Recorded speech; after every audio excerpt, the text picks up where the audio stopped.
မိုက်တိုက်ဆန်ကိုမိတ်ဆွေတို့အနေနဲ့တစ်ချိန်တစ်ခါလောက်သွားပြီးရန်ဆက်လောင်ပြောင်းမိရင်တော့ဒါဟာတကယ်ကိုကြီးမားတဲ့အမားကြီးတစ်ခုဖြစ်သွားပါလိမ့်မယ်ဒါပေမဲ့အဲ့ဒီလိုမျိုးနောက်တစ်ချိန်ထပ်ပြီးလုံးမိရင်တော့ဒါဟာတည်တံစီရင်ချက်အမိန့်စာကြီးထွက်ပေါ်လာတာနဲ့အတူတူပါပဲဗျာမိုက်တိုက်ဆန်ဆိုတာကတော့ရိုးရိုးလက်ဝဲသမားတယောက်တည်းမဟုတ်ပါဘူးသူဟာလူသားတယောက်ရဲ့ပုံစံနဲ့ရှောက်လန်းနေတဲ့တကယ်ကိုကြောက်မက်ဖွယ်ရာအနေအထားပေးဆိုင်ပုတ်ကြီးတစ်ခုဖြစ်ပါတယ်တကယ်လို့မိတ်ဆွေကသူ့ကိုသွားပြီးလောင်ပြောင်းမိရင်သူကပွဲနိုင်ုံတည်းမဟုတ်ပဲဘဝပြတ်သွားအောင်ထိပါသင်ခန်းစာပေးတတ်တာဖြစ်ပါတယ်ဒီနေ့မှာတော့အဲ့ဒီလိုမျိုးလုံးမိလို့တကယ်ကိုခါတိလာတဲ့သင်ခန်းစာကိုအလူးလေတင်ယူသွားခဲ့ရတဲ့ဖိုက်တာ9ယောက်အကြောင်းကိုတင်ဆက်ပေးသွားမှာဖြစ်ပါတယ်ဗျာနံပါတ်5ကတော့စိတ်ပညာအရ6လန့်ခြင်းကိုခံခဲ့ရတဲ့ Michael Spinks ပါ Spinks ဟာပွဲမစတင်ခင်တုန်းကတော့တပွဲမှမရှုံးသေးတဲ့စံချိန်နဲ့အတူကိုယုံကြည်မှုတွေအပြည့်ရှိနေခဲ့ပြီးတိုက်ဆိုင်ရဲ့6လန့်မှုတွေကိုလည်းဟန်ဆောင်ပြုံးတွေနဲ့အေးဆေးပဲဆိုပြီးပယ်ချခဲ့တာဖြစ်ပါတယ်ဒါပေမဲ့တကယ်ပွဲထိုးတဲ့မဲ့ညရောက်လို့တိုက်ဆိုင်ကသူ့ရဲ့ဝိညာဉ်တဲ့အထိဆူဆိုက်ကြည့်လိုက်တဲ့အချိန်မှာတော့ Spinks ရဲ့ရင်ထဲမှာအကြောက်တရားတွေကချက်ချင်းပဲအလေးလိုက်ထွက်ပေါ်လာခဲ့ပါတော့တယ်ဗျာအဲ့ဒီမှာသူနောက်တစ်ချိန်ထပ်ပြီးလဲကျသွားခဲ့ရပြန်ပြီးဖြစ်ပြီးတကယ်ကိုအခြေအနေဆိုးရွားသွားခဲ့ရပါပြီတိုက်ဆိုင်ဟာသူ့ကိုပွဲဆပြီး60စက္ကန့်တွင်းမှာတင်ချန်ပီယံဘော်လက်ချပစ်လိုက်တာဖြစ်ပါတယ်တပွဲမှမရှုံးဘူးသေးတဲ့စံချိန်ကြီးလဲဒီမှာတင်အဆုံးသက်သွားခဲ့ရပြီပေါ့ဗျာဒါဟာတကယ်ကိုရှင်ပြိုင်တဲ့ပွဲတစ်ပွဲမဟုတ်ပဲတစ်ဖက်သက်သက်ဖြတ်စီရင်ချက်ချလိုက်တဲ့ပွဲကြီးတစ်ပွဲဖြစ်ခဲ့ရပါတယ်နံပါတ်4ကတော့အနိုင်မဲ့ပောက်ကွဲအားပြင်းလာတဲ့တန်ခိုးရှင် Trevor Berbick ပါ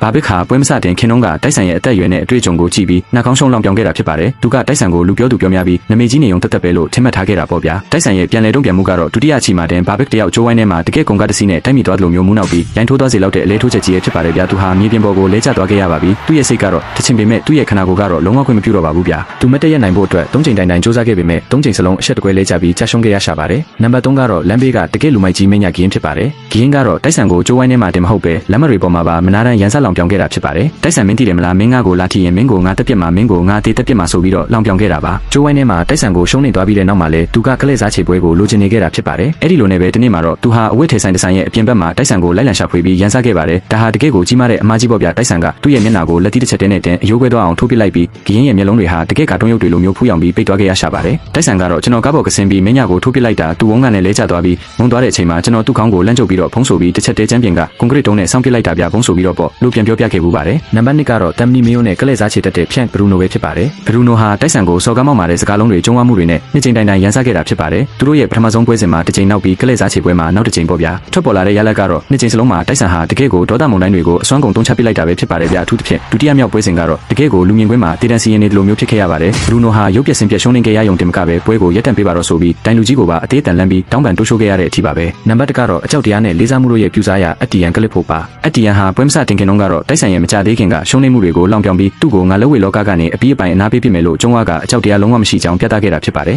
ဒါပေမဲ့တိုက်ဆိုင်ကတော့49စက္ကန့်နဲ့သူ့ကိုအမောက်သိပစ်လိုက်တာပါတကယ်ကိုရက်ဆက်လာတဲ့ညာလက်တီးတစ်ချက်တည်းနဲ့တင်အတီယန်တယောက်ကျိုးပြတ်သွားတဲ့ရုပ်တရုပ်လိုမျိုးဝန်းကနေပြလဲသွားခဲ့ရရှာပါတယ်တမ်နီမိုက်တိုက်ဆိုင်ဟာပွဲကိုအနိုင်ရရှိသွားခဲ့ရုံတင်မဟုတ်ပဲတစ်ဖက်လူရဲ့တိတ်ခါကိုပါမြေလံပြီးအပြီးအပိုင်ချိန်မုံပစ်လိုက်တာဖြစ်ပါတယ်ဗျာဒါကတော့မိုက်တိုင်ဆန်ကိုရန်ဆက်စင်ခေါ်မိရင်ပြန်ခံရမယ့်ကံကြမ္မာဆိုးတွေပဲဖြစ်ပါတယ်မိုက်တိုင်ဆန်ကိုအားပေးတဲ့ပရိသတ်တွေရှိရင်မမပြောခဲ့ကြပါဦးနော်အခုလိုစိတ်ဝင်စားစရာကောင်းတဲ့လက်ဝဲဗီဒီယိုတွေကိုအဆက်မပြတ်ကြည့်ရှု